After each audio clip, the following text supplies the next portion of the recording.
Hi there. I'm going to introduce you to the idea of hypothesis testing in maths, which is all to do with probability. You're going to learn how to carry out a hypothesis test using the binomial distribution, but I do think that first of all it really helps if you just understand the idea behind hypothesis testing. And it helps, I think, here to use the example of a court of law. So here we have Eric, and Eric is in court and he's accused of murder. Okay, the way the British judicial system works is that somebody is innocent until they are proven guilty. So they go into a court, you assume that they're innocent, and then evidence is produced, and on the strength of that evidence, the jury have to decide whether the probability of getting that sort of evidence is so small that in fact the person is not innocent and must be guilty after all. Okay, so you're going to be the jury.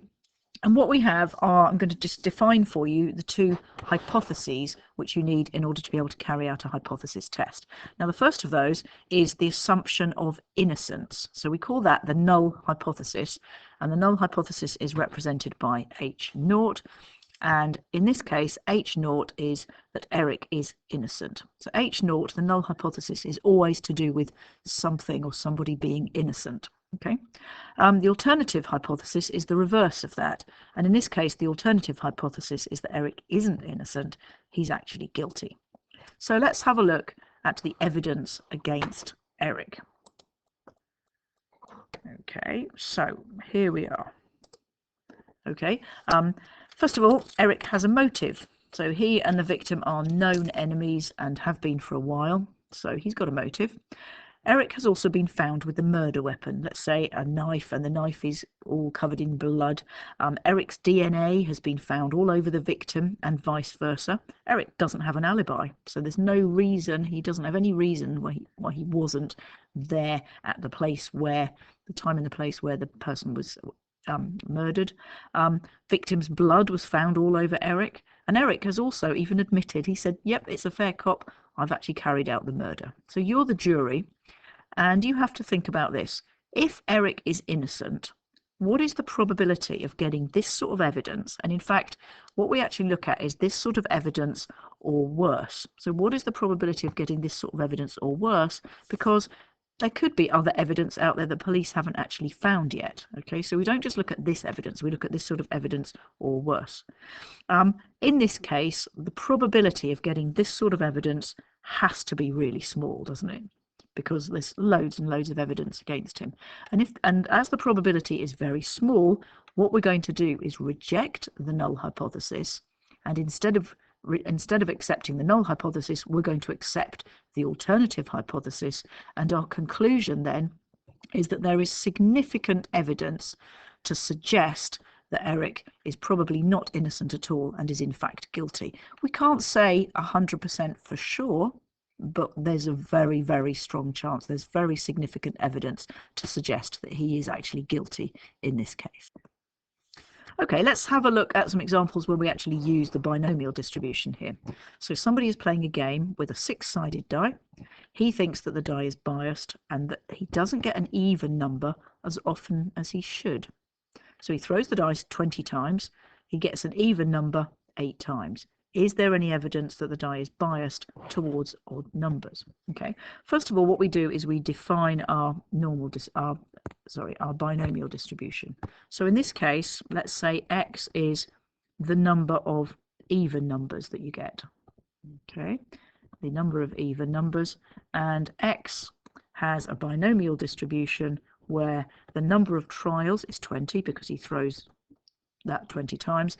And then what we do for the probability is always the probability that is obtained for innocence. Now in this case, innocence is that the probability of normally getting an even number for a normal dice, which is a half. You've got 3 evens and 3 odds on a dice. Okay, our null hypothesis is that the dice is even, and for the binomial, your null hypothesis is always that p equals what you would expect it to be if everything is as it should be. The alternative hypothesis, if we read the question carefully, The alternative hypothesis is that the probability of an even number is actually less than it should be, so that p is smaller than 0.5. Read the question carefully. Less than, is it biased towards even numbers? That means the probability of an even number is less than it should be.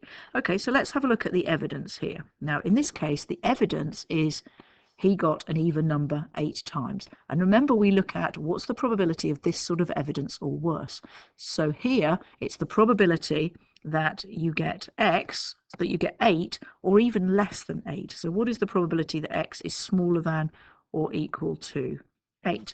Now, if you work that out on your calculator, it comes out as 0.2517, and that is about 25.17%. Now, how small does a probability have to be for it to be significant? In most cases, we use 5%, and we call that the significance level. In this case, I haven't told you the significance level, so let's use the 5%. Now, that is a lot more than 5%. So actually, what we're saying is, even if you've got a normal dice, the probability of getting 8 or less even numbers is about 25%. It's pretty high, isn't it? Okay, so in this case, I would accept the null hypothesis. There's nothing really wrong with the dice, and I would conclude that there is no significant evidence of bias.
Okay, now sometimes you need to find what is called a critical region. So in this case, we got 8, or the probability of getting 8 or fewer is not significant. Okay, we've accepted the null hypothesis.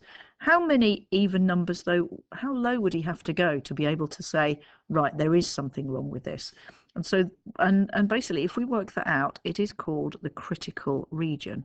How few even numbers would he have to get to be able to throw out the null hypothesis and accept the alternative hypothesis instead? Okay, now if we look at the probability tables that you've got on page 204 onwards, the probability that x is less than or equal to 6. So if n is 20 and p is 0.5, the probability that x is less than or equal to 6 that comes out as 0.0577, so still quite high. But if you go down to 5, the probability that x is smaller than or equal to 5, that is 0.0207, and that drops below 5%. So as soon as the probability drops below 5%, then we get what is called our critical region, and the critical region is the first value for which you would reject the null hypothesis. So in this case, we would say that the critical region is x smaller than or equal to 5, which basically means that if you got 5 or fewer even numbers, then you could pretty well conclude that there is something wrong with your dice. Okay, right, let's have a look at another example. Okay, so the probability that a sweet pea seed germinates is 0.4. That means produce flowers. They produce a new variety, and 10 seeds germinate out of 15. So is there evidence that the germination rate has improved? So we've got a binomial distribution again, where x is the number of seeds which germinate. I'm just going to write number which germinate. And again, x has a binomial distribution where the number of trials is 15 because 15 seeds are planted, and 0.4, forgot to write the b, and 0.4 is the usual probability that the seeds germinate. Okay. Our null hypothesis is that nothing has changed, the seeds are innocent, and that p is 0.4, same as it ever was. And our alternative hypothesis, because it says the germination rate has improved, that's what we're testing for, it's p bigger than 0.4. Now let's have a look at the evidence. Now the evidence is 10, so we need to work out the probability of that sort of evidence or worse. Now 10 is higher than you'd expect, so what is the probability that you are getting 10 or maybe even more than 10? So what is the probability that x is greater than or equal to 10? Now if you work that out on your calculator, it comes out as 0.0338, which you can see is less than 5%. Now because it's less than 5%, we can assume that something's going on here. So with this time we're going to reject the null hypothesis, and we can conclude that there is significant evidence that the germination rate has improved. Now again, let's find the critical region. Okay, so we know already, don't we? So the critical region, we already know that the probability that x is greater than or equal to 10 is definitely smaller than 5%. It's 0.038. But what if we went down to 9? Would that be, if we only got 9 seeds germinating, would that be enough for us to reject the null hypothesis? Well, actually, if we work out the probability that x is greater than or equal to 9, it actually comes out as 0.095, which is more than 5%. So actually, if we only got 9 seeds germinating, that wouldn't be enough for us to reject the null hypothesis. So the critical region here, and remember the critical region is it starts with the first value for which you would reject the null hypothesis. So the critical region here is x greater than or equal to 10. So any more than 10 seeds germinating, we would reject the null hypothesis.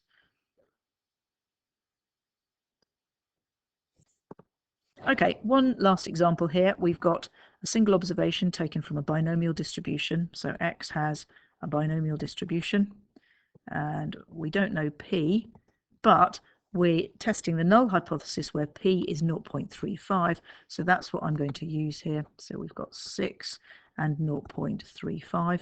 In this case, it's quite nice because they're giving me the null hypothesis and the alternative hypothesis. We're going to use a 5% significance level, and we're going to just find the critical region. Often you're told to just find the critical region. Okay, so what I tend to do here is play about with the calculator. From my calculator, if I work out the probability that x is greater than or equal to, by the way, if this says greater than, then you always, when you're looking for your critical regions or working out your probabilities, it always goes in the same direction. So if we work out the probability that x is greater than or equal to 4, for example, and it does help to look in the tables here to give you a feel for what sort of size, probability that x is greater than or equal to 4, that comes out as 0.1174. Now that's more than 5%. So let's go to the next one up. What's the probability that x is greater than or equal to 5? Now that comes out as 0.0223, and that's actually now dropped below 5%. So remember, the critical region is the first value and beyond where you would reject the null hypothesis, where the probability drops below 5%. And in this case, the critical region then is just x greater than or equal to 5. Part B asks you for the actual significance level. Now, we use the 5% level of significance, but if you think about it, the probability of rejecting the null hypothesis, well, that's the probability that x is greater than or equal to 5. And the probability of x being greater than or equal to 5 is the 0.0223, which is the same as 2.23%, and that is the actual probability of rejecting the null hypothesis. So we call that the actual significance level of the test. Okay.